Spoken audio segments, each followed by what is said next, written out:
You know, a date on the calendar, it seems so simple, right? Just another day. But what if a single date could secretly connect the lives of brilliant minds across centuries? What if it could reveal a hidden story about struggle, about genius, and about discovery? Well, today we're going to unpack one of those dates, March 7th. Okay, so get this. On March 7th, 1922, the incredible Norwegian mathematician Axel Thue died. And on that exact same day, in Russia, Olga Ladyzhenskaya was born. She would go on to become one of the most powerful mathematical minds of the 20th century. It's like a torch being passed. One light goes out, and another one is lit. So what are the odds? Is this just a random, fascinating quirk of the calendar?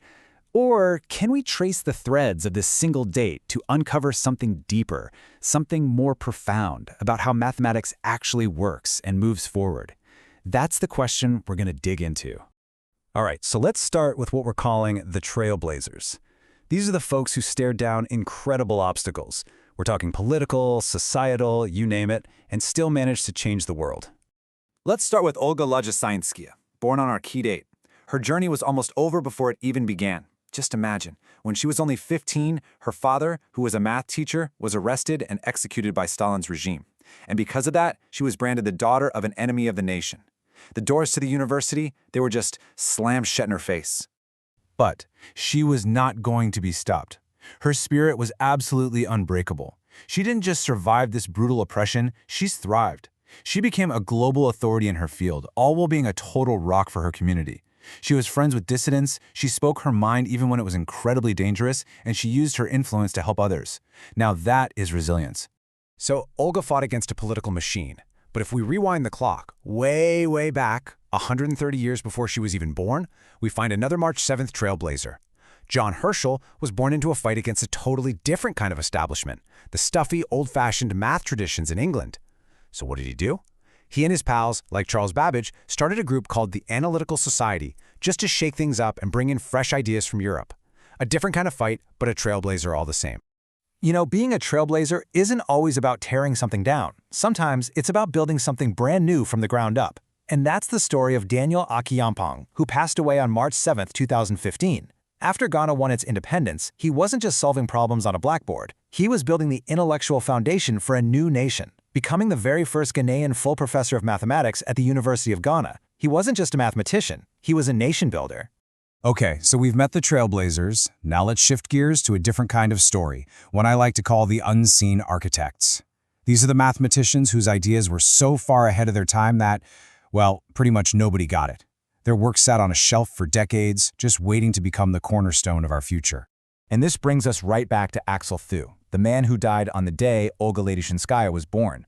Back in the early 1900s, he was writing these papers about abstract patterns, things he called infinite rows of characters. To everyone else at the time, it was just abstract nonsense. They were basically like, what is this? This is useless, a total dead end. But check this out. For over 30 years, nothing. His work just sat there, gathering dust. Then, in the 1940s, a logician named Emil Post stumbles upon it. By the 1950s, as the first computers are starting to whir to life, bam! Thue's useless ideas suddenly became the fundamental language of theoretical computer science. His work wasn't wrong, it was just waiting for the rest of the world to catch up. And it wasn't just Thue. Here's another perfect example. George Faber. In 1909, he developed this clever new technique for representing functions. At the time, it seemed like a pretty niche, maybe even obscure idea. People just kind of shrugged. It took over 70 years. 70! That's a whole lifetime for the real power of his idea to be discovered. And then, in the 1980s, mathematicians realized it was a hugely important tool. And get this, a crucial tool for solving the exact same kind of equations that our other March 7th mathematician, Olga Ladyzhenskaya, was a world expert in. See? It all comes full circle. So all of this really gets at a classic tension in mathematics, right? It's the ultimate math showdown. Pure, abstract ideas versus tangible, real-world problems. What's actually more important?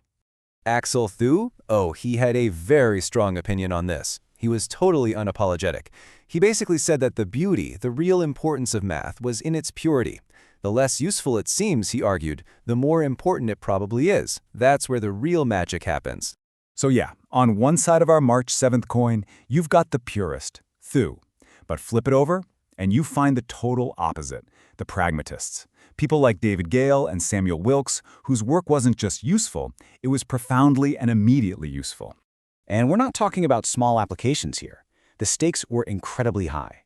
David Gale developed something called the stable marriage algorithm, which is still used today for really important things, like matching medical students to hospitals. And Samuel Wilks, his statistics work was vital during World War II, helping solve problems like anti-submarine warfare. This wasn't abstract. This was literally life-or-death stuff. So, where does all this leave us?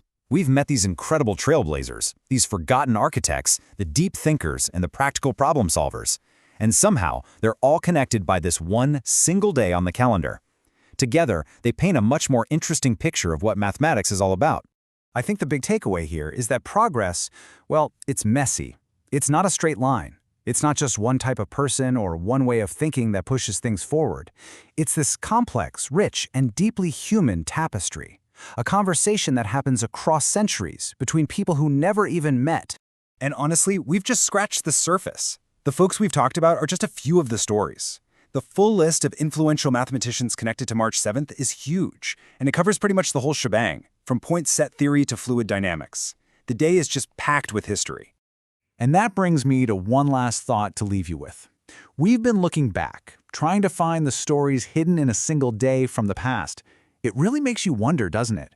Whose story is just beginning or maybe just ending today that people 100 years from now are going to be talking about?